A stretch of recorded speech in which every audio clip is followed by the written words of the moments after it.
Wala nang intro-intro guys dahil nahuli namin ang dalawang manok ng kapit bahay namin guys. Matik na yan.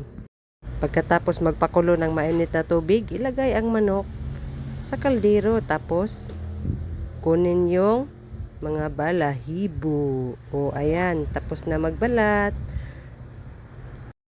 Ihiwain na naman para ilunod siya sa kaldero.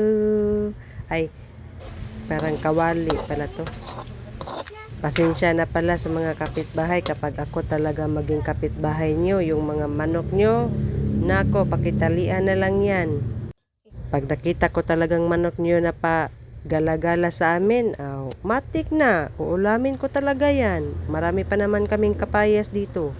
Kaya wag nyong gustuhin na ako ang maging kapitbahay nyo. Charot. Anong gusto nyong kapitbahay? Ako o ang wakwak? Kain na na.